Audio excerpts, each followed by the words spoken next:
Welcome to the Broom Boot Camp podcast, guys. We are back again one more time. Last segment about athlete games. The first segment was all about the history, the evolution of athlete games. Episode number 2 was what to expect this year. This segment, I really want to talk about what goes into athlete games. So like behind the scenes, not only from an athlete's perspective, but operationally, because there's a lot of work and a lot of people involved just to make athlete games as smooth as possible and just to make it improve year after year. So I really want to talk about first, like, what's the athlete going through, the preparation and the training required for some of these athletes. I think I have really good perspective here because I've done it 1 year in 2019. It's a beast. The preparation to train for athlete games is a beast because you got to realize, like, we're not professional athletes who can spend all our time and focus on training for something like this.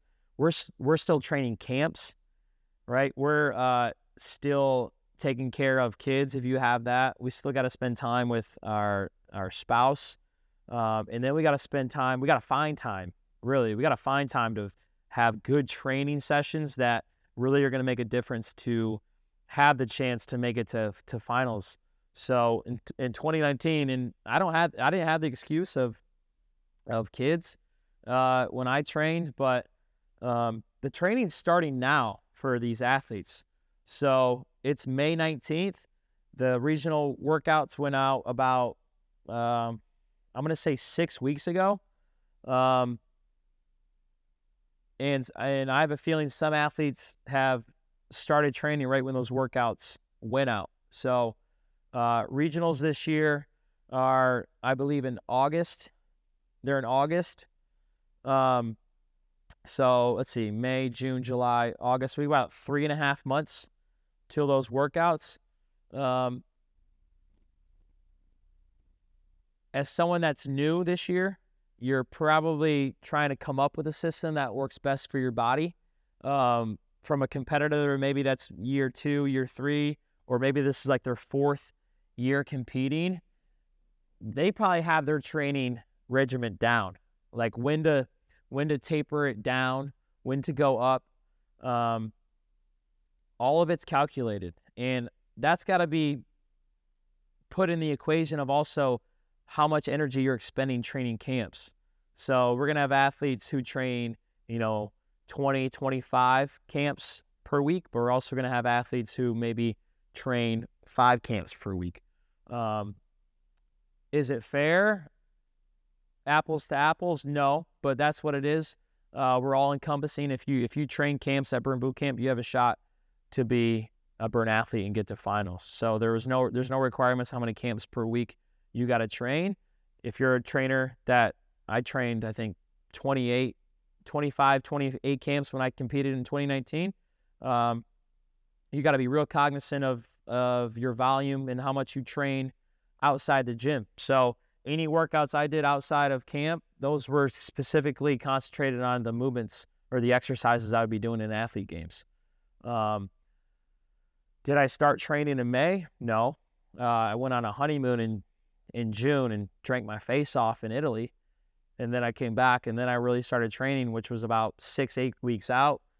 Looking back in hindsight, was that the best plan? Probably not, because I didn't win.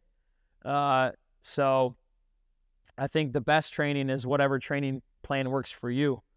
But that's just the training. The other side of it is like the nutrition side.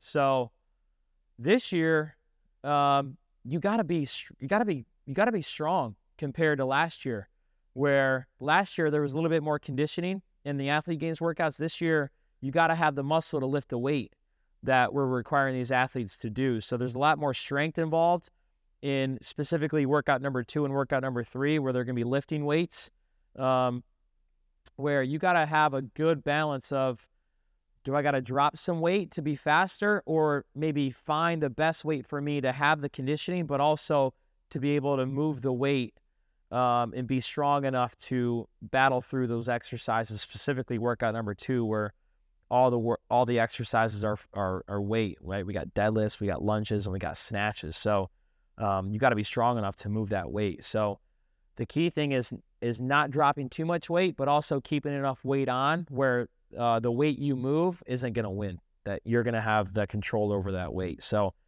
there's a lot of preparation an athlete has to take into account. There's a lot of variables you got to master because you want to go into regional workouts feeling the most fit you've ever been, the most strong you've ever been, but also mentally you're locked in to what you're about to do. And there's a lot of variables outside the gym that you got to make sure are in order. So you're coming in, you're stepping into that first workout just like ready to let loose. So a lot goes into it. I've been through it. So I know what that feels like as an athlete. But that's just the athlete side, right? To organize athlete games, that's a beast. That takes some very operationally sound, smart people. We have a lot of those at Burn Boot Camp headquarters. Probably one of the strongest is Kayla Steinberg. Like, athlete games, you see a lot of people who are externally facing, but those are usually the people that work the hardest to set up athlete games and deserve the most amount of credit. Kayla Steinberg, if you need something to be sound, you need someone to dot I's, cross T's, be a driver. That's her. She took over athlete games. This is year number 2. Why? Because last year she did it so well. Specifically, I'm talking about me personally. I'm not the best at that. I need people sometimes to tell me what to do, when to do it, where I need to be, like right now. So Kayla does that, not only for me, but for our athletes. She schedules all the calls to make athletes sure that they know what they're doing, where to be, what not to do, what not to wear. Travel, right? Hotel. She's going to give advice on that. Food, like food's a big important thing. All our partners and vendors, Kayla works with them to make sure that, they're working as well. So she does a lot of heavy lifting, and I did want to shout out Kayla because we are thankful for you that you do this for us year after year, because you're really freaking good at it. And then there's the marketing side, where the whole marketing team, headed by Trish Pena, who's the VP of marketing, and her whole team, like, we got to be able to get the message of Burn Athlete Games out to people, right, in front of them, in front of their eyes, in their hands. So there's a whole marketing strategy behind it. And there's also like video production, where we work with an outside vendor that help us broadcast athlete games. They set up in Burn Boot Camp Lake Norman in a spot where it's a good viewing experience to people that are at home and want to watch their athletes compete. So there's a lot of moving parts. The hard part is, can all these moving parts move in the same direction at the same time? And really, the people at HQ, like Kayla, and the marketing department headed by Trish, like they are the nuts and bolts of the operation, and they really get it going. And then last year was to also shout out Trish Pena. She and Wendy, if you guys watched last year, like, we broadcast and we have like play-by-play, right? And that's also takes some organizing and commercial breaks. And what are you going to talk about with what athlete, and when what athlete is going to have their window in front of the camera, and what are you going to ask them? And last year, Trish Pena had and Wendy had like cheat sheets of like history of the athlete, cool facts about the athlete. What was your favorite workout? What motivated you to compete this year?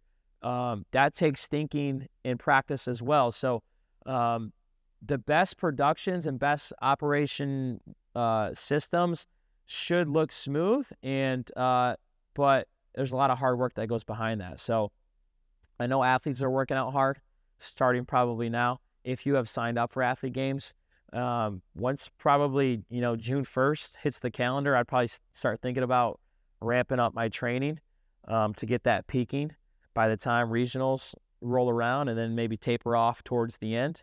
And I know you're working hard, but also the people behind the scenes, they really deserve all the credit, because we couldn't do athlete games without those people. So If whatever reason, Kayla or Trish or other people in the marketing department, really shout them out, because it wouldn't happen without them.